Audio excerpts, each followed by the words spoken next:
સર્વેભ્યો નમઃ.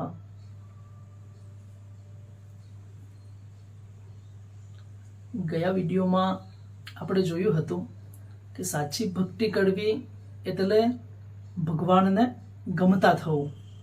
હવે આ વિડીયોમાં આપણે જોવાના છીએ કે ભગવાનને ગમતા થવું હોય તો આપણે જીવનમાં શું કરવાનું છે.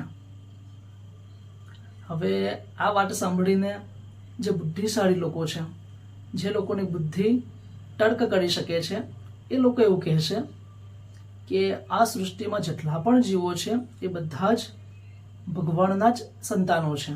તો પછી ભગવાનને ગમો અને અણગમો કઈ રીતે હોઈ શકે? તો આને આપણે આ વાત થકી સમજીએ કે કોઈ એક કુટુંબ હોય અને તેમાં એક માતાને 7 સંતાનો હોય. તો માં બધા જ દીકરા ઉપર વહાલ કરે છે. માનો પ્રેમ બધા જ દીકરા ઉપર હોય છે.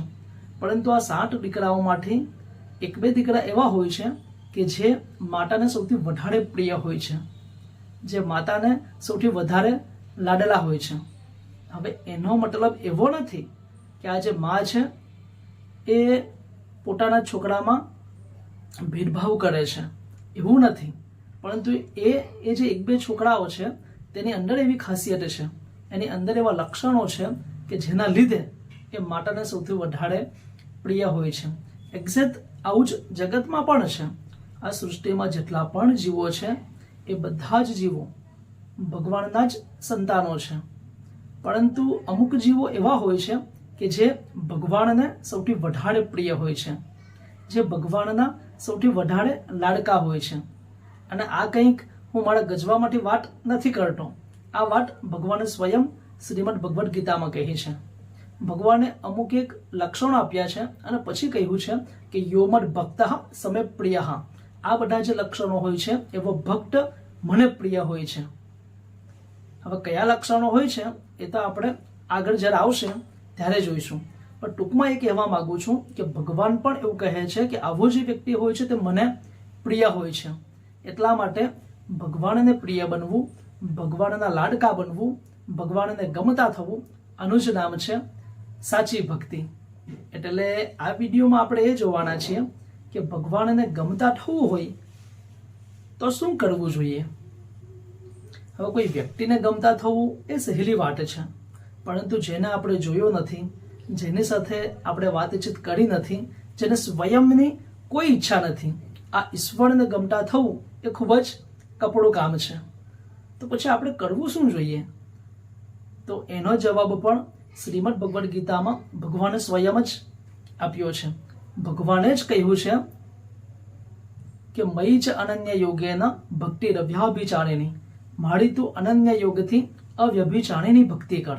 અહીંયા જે ભક્તિ કરવાનું કહ્યું છે એ આપણે સમજી ગયા છીએ કે ભક્તિની જરૂર ભગવાનને નથી, ભક્તિની જરૂર આપણને છે. આપણું જીવન આનંદિત થાય એ માટે ભગવાને કહ્યું છે કે તું ભક્તિ કર. અને હવે ભક્તિમાં શું કરવાનું છે એ પણ ભગવાન જ સ્વયં કહે છે.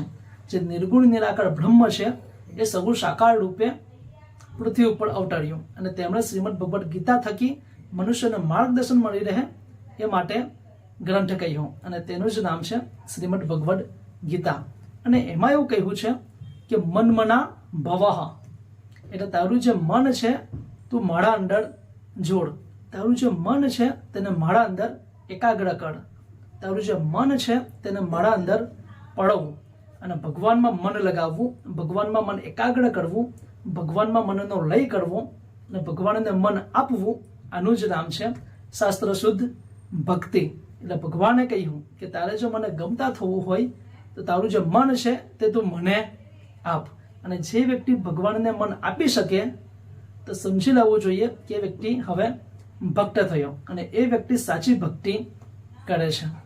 આજે લોકો મોટા મોટા મંદિરો બાંધી દે છે, લાખો અને કરોડો રૂપિયાનું દાન પણ કરે છે, પરંતુ બહુ ઓછા લોકો એવા હોય છે કે જે ભગવાનને મન આપતા હોય. ભગવાનને આપણું મન જોઈએ છે. એટલા માટે જે વ્યક્તિ મન આપતો હોય તે વ્યક્તિ સાચી ભક્તિ કરે છે. હવે આ વાત સાંભળીને ઘણા લોકો એવું કહે છે કે જો ભગવાનને મન આપવું, ભગવાનમાં મન લગાવવું, આનું જ નામ જો સાચી ભક્તિ હોય તો પછી કાલથી અમે પણ શરૂઆત કરીશું. તો ઘણા લોકો એવા હશે કે હવે શરૂઆત કરવાનો વિચાર છે, પરંતુ ઘણા લોકો એવા છે કે જેઓ પહેલેથી ભગવાનને મન આપવા માટે પ્રયાસ કરી રહ્યા છે. ઘણા લોકો એવા છે જે સવારે 3 વાગ્યે 4 વાગ્યે ઉઠીને ભગવાનમાં મન એકાગ્ર કરે છે. હું પણ ઘણા બધા આશ્રમોમાં ભટક્યો છું અને ત્યાંથી મેં એ જાણ્યું છે કે મોટા ભાગના લોકો પ્રયાસ તો કરે છે, પરંતુ બધા લોકોનો પ્રશ્ન એ હોય છે કે અમારું ધ્યાન લાગતું નથી, અમારું મન ભગવાનની અંદર લાગતું નથી. એટલે પ્રયાસ કરવાવાળા તો ઢગલે બંધ લોકો છે. એટલે એવું ના સમજો કે આ જે ભક્તિ છે એ લોકોને ખબર નથી. લોકોને ખબર છે અને પ્રયાસ પણ કરે છે, પરંતુ આ લોકોનું મન લાગતું નથી.